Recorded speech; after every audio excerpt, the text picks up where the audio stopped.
Cyclops ने केवल एक नजर पुरुष के हाथ में त्रिशूल पर डाली और आश्चर्यजनक रूप से हथियार डालकर जमीन पर झुक गए, क्योंकि ये दिव्य हथियार उनके स्वामी अग्नि देवता ने स्वयं बनाया था। सभी के इरादे जानने के बाद साइक्लॉप्स कबीले ने स्वयं अग्नि देवता के निवास तक परसियस को रास्ता दिखाया। अंधेरे में पुरुष ने एक नजर में अपने बनाए हथियार को पहचान लिया। हजारों साल बीतने के बाद भी उसे वो बहुत पसंद था। अग्नि देवता ने सामने खड़े युवक को ध्यान से देखा और पाया कि उसकी भौहें और आंखें जीव से कुछ हद तक मिलती जुलती थी, इसलिए तुरंत अनुमान लगा लिया कि परसियस अर्ध देवता है। ये देखकर सभी ने जल्दी से अपने इरादे स्पष्ट किए, लेकिन अग्नि देवता ने सुनकर चिंतित होने लगे। उन्होंने उस समय हेडिस के पारिवारिक मामलों में भाग लिया था। क्रोधित ज़्यूस ने उनकी सारी शक्तियां छीन ली थी। अब वो केवल एक बूढ़ा कारीगर ही था। उसके पास वास्तव में सभी की मदद करने की क्षमता नहीं थी। नरक में फंसे ज़्यूस की आखिरी उम्मीद फिर से टूट गई। सभी लोग चुप्पी में डूब गए। केवल रानी हार मानने को तैयार नहीं थी। उसने अग्नि देवता से मानता को संकट से बचाने की विनती की। महिला की दयालुता ने उसे अचानक अपनी पत्नी प्रेम की देवी एफ्रोडाइट की याद दिला दी। अग्नि देवता ने कुछ सोचने के बाद निर्णय लिया कि वो उनकी पूरी कोशिश करेगा। दरअसल जब वो नरक की गहराई बना रहा था, उसने जानबूझकर कारीगरों के लिए एक गुप्त मार्ग छोड़ दिया था। ये एकमात्र रास्ता था जिससे ज़्यूस को नरक से बचाया जा सकता था। अग्नि देवता के नेतृत्व में सभी जल्दी ही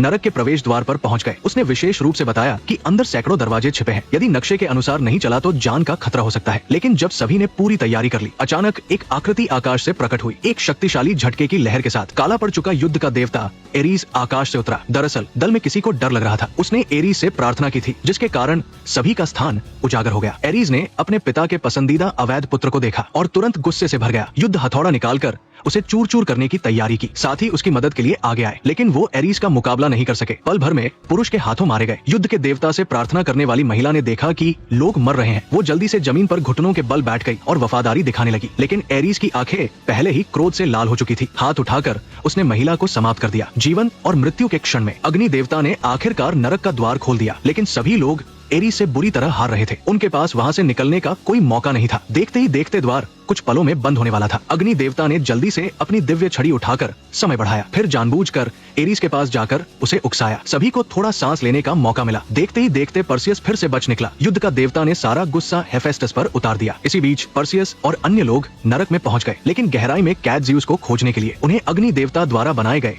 भूल भुलैया को पार करना होगा। दुर्भाग्यवश नक्शे के साथ बहुत समय तक चलने के बाद सही रास्ता खोजने की गति भूल भुलैया के बदलाव की गति से धीमी थी। जल्द ही वे रास्ता भटक कर फंस गए। जैसे जैसे भूल भुलैया बदलती रही, सभी लोग जल्द ही हताश हो गए और गलती से गहरे भूमिगत स्थान पर पहुंच गए। देखते ही देखते पत्थर जीवित स्थान को निचोड़ रहे थे। परसियस ने जल्दी से पूरी ताकत से पत्थर की दीवार को रोका, जिससे दो साथी अस्थायी रूप से बच निकले, लेकिन वो समय की कमी के कारण फिर से नीचे गिर गया। धुंधलके में उसे अपने बेटे की आकृति दिखाई दी। परसियस खड़ा हुआ और ध्यान से देखने ही वाला था। अचानक एक बैल्सर वाला राक्षस अंधेरे से निकला और पुरुष पर हमला कर दिया। वो पल भर में जवाब देना भूल गया। सौभाग्य से महत्वपूर्ण क्षण में राक्षस का सिंह पत्थर की दीवार में फंस गया। इससे परसियस को थोड़ा सांस लेने का समय मिला। उसने भारी मुक्के मारकर राक्षस के नुकीले सिंग तोड़ दिए, फिर दांत पीसकर जोर से वार किया। बैल्सर वाला राक्षस जान गया कि वो अब नहीं बच सकता। उसने भ्रम पैदा करके विरोधी को भटकाने की कोशिश की, लेकिन परसियस, जो पहले ही सच्चाई देख चुका था, ने उसे आसानी से हरा दिया। और ये लड़ाई एक तरह की परीक्षा थी। भूल भुलैया फिर से व्यवस्थित हुई और सभी फिर से मिल गए। वे सफलतापूर्वक नरक की गहराई तक पहुंच गए, लेकिन इस समय ज़्यूस के शरीर की ऊर्जा